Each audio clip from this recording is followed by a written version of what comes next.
se os ricos não entram no céu, Davi não está no céu, ou não irá para o céu, Salomão também não, Moisés também não, Josué também não, Abraão também não. Então, para que ele rica? Porque a Bíblia diz que Deus ama dar prosperidade ao seu povo. Para você que acredita aí que Jesus era pobre, me explica uma coisa, como pode um homem como Jesus ser pobre, um homem que chegou em uma casa, chegou em um evento, estava faltando o vinho, e aquele homem pegou uma simples água e transformou em um vinho.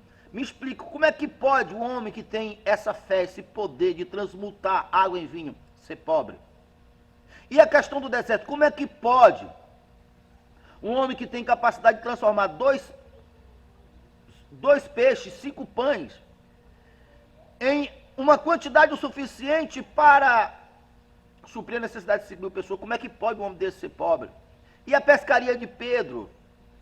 E o peixe, e o dinheiro que ele mandou tirar da boca do peixe? Como é que pode ser pobre? Como é que na cabeça de alguém um homem desse pode ser pobre? Porque as pessoas mais bem-sucedidas do universo são bem-sucedidas porque no seu ofício, na sua profissão, no seu trabalho, resolve o problema de alguém. E Jesus resolveu os maiores dos problemas. Além de resolver o problema da fome, o problema lá da vergonha do caso do vinho, resolveu o problema da morte. Como é que pode pensar que um homem desse é pobre? Deixa eu te falar. O que Jesus fez não foi um caso isolado, não. As obras que eu faço, vocês farão também. O Pai me confiou o reino e eu confio o reino a vós. Pai, todas as coisas que são tuas são minhas, e todas as coisas que são minhas, eu dei a eles, é o que está escrito na Bíblia. Se a minha palavra estiver em vós, e vós estiver em mim, pedireis tudo o que quiser. Deixa eu lhe falar, o universo que foi criado por Deus está recheado de riqueza. O universo é pura energia, porque Deus é energia, Deus é espírito. E Deus formou o universo e formou o homem, colocou o homem como o maior. Eu vos chamei para ser cabeça e não cauda, para estar por cima e não por baixo. Você não sabia? Mas o propósito de Deus é que o homem represente Deus, o eu sou. Olha Moisés perguntando, Deus, quando eu chegar lá que falar para Faraó que o Senhor me enviou, o que é que eu digo para eles se eles não acreditarem em mim? Diga, eu sou. Na minha ausência, Moisés, você é. Por isso Jesus disse, eu sou. Salmo 82 diz, vós sois deuses. Então preste atenção nisso aqui. Deus fez o homem e colocou o homem como o seu substituto, como o seu representante, mas não é só isso.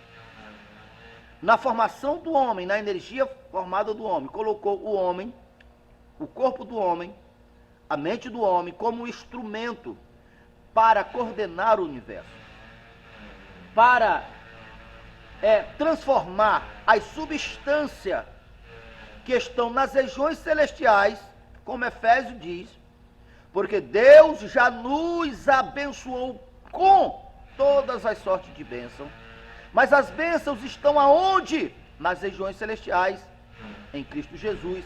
Nas regiões celestiais não serve para você, você não come, você não pega um pouquinho aí, você não pega aí um dinheiro das regiões celestiais e vai trocar o que você precisar, você não faz isso, não é verdade? Mas Deus colocou em você, no seu corpo, na sua mente, na sua fé, o conectou para transmutar do reino espiritual para o reino físico. Foi isso que Jesus fez quando multiplicou os 2 pães, os 5 pães e 2 peixinhos. Quando transformou a água em vinho. Quando mandou Pedro pescar, pegou muitos peixes, em outra ocasião pegou um único peixe e tirou dinheiro da boca dele. Jesus não pode ter feito aquilo de uma forma privilegiada, porque sendo ele Deus, ele não usurpou, ele não tirou vantagem. Não, ele mesmo disse, as obras que eu faço, vós farão também. É isto que faz a diferença. Agora, para isto, a vida disto está no Espírito, ou seja, qual é o teu conceito de fé? Você acredita que é melhor ser pobre para o céu do que ser rico para o inferno? Esse espírito não é o espírito da prosperidade, é o espírito da escassez, é o espírito do engano. Esse espírito foi o espírito gerado lá na opressão, que os líderes religiosos, como também os governantes romanos, para deixar o povo fraco, para deixar o povo sem munição, para deixar o povo sem poder, sem força, o que é que eles fez? Eles implantaram na cabeça do povo que ser pobre, não ter dinheiro, não ter posse, era sinônimo de espiritualidade, era sinônimo que Deus amava, que Deus gostava. Era a maneira mais fácil de ir para o céu. Mas, na verdade, o que eles queriam era deixar o povo fraco. De um lado, os líderes religiosos se apropriaram da influência do governo romano e deles próprios, para tirar tudo o que podia do povo. E do outro lado, Roma estava de comum acordo com os líderes religiosos, porque eles sabiam que se o povo prosperasse, o povo se tornava uma potência, poderoso, e era uma ameaça para eles. Então essa ideia, essa cultura, que a pobreza agrada a Deus, a espiritualidade é sinônimo de espiritualidade, veio de lá. Jesus não comungou com isso. Quem te disse que Jesus era pobre? Não, ele tinha tesoureiro. Para que um pobre tem tesoureiro? Me diz. Gente poderosa do governo servia a Jesus com suas riquezas, com suas fazendas. Quem te disse que Jesus era pobre? Como é que pode o filho de um Deus rico ter filho pobre? Se a pobreza fosse sinônimo de espiritualidade e de humildade, como algumas pessoas falam, a imagem do céu era a imagem de um lixão, de uma favela muito pobre. Mas não é assim que a Bíblia revela o céu para nós.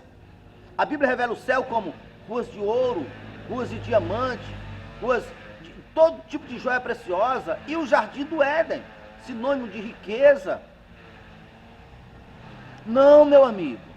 Por essa ideia, por causa dessa ideia, eu particularmente tenho amigos pastores que infelizmente eu conheço alguns dos seus filhos que se inclinaram para o erro, porque durante a sua vida eles não se apoiaram num lugar, eles não prosperaram, porque essa crença que a pobreza é uma coisa de Deus, que ser rico Deus não se agrada, é mais fácil o camelo passar no fundo do agulho que o rico se salvar. Não estou dizendo que isso não está na Bíblia, está na Bíblia. Mas não é esse espírito, esse pensamento, essa ideia generalizada que a maioria pensa. Por causa disto, muitos pastores passaram uma vida inteira sofrendo. Os seus filhos cresceram, não querem nem saber de ser pastor. Conheço alguns pastores que os filhos não só se desviaram, se inclinaram para o caminho do erro, para o caminho do crime mesmo. Conheço filho de pastor, um está no lugar tal, está no tal, e vai nas cadeias, está cheio de filho de pastores, filho de crente. E sabe por que a maioria estão lá? Primeiramente porque os seus pais, durante a caminhada dos seus pais, eles cansaram de ver humilhações, sofrimento, escassez, pobreza. A maioria das pessoas que estão lá nas cadeias, sendo filho de crente ou não, se eles aprendessem a prosperar, se eles entendessem que a substância do universo, Deus colocou o universo e colocou nós para organizar o universo, para administrar o universo. Qualquer ser humano pode transformar, pode transmutar as riquezas do universo para a matéria. Foi isso que Jesus fez quando multiplicou os pães. A fé é isso, a fé e a lei da atração é isto. Mesmo você não encontrando diretamente falando sobre a lei da atração, mas a lei da atração já existia nos ensinamentos de Jesus, quando Jesus diz, tudo que pedir, crendo receberá, essa é a lei da atração, ainda que não esteja com este nome. Seja a lei da atração, seja a lei da fé, mas O homem foi colocado por Deus, o corpo do homem, a mente do homem, é a energia que faz a transmutação. Assim como a gente, ao comer um alimento, o nosso organismo transforma os legumes, as carnes, em unha, em cabelo. Você não comeu unha, você não comeu cabelo. Mas olha cabelo, olha unha, ossos. Você não comeu osso. Quem fez isso? Quem fez isso foi Deus através do nosso organismo. Da mesma maneira, a nossa fé faz a transmutação.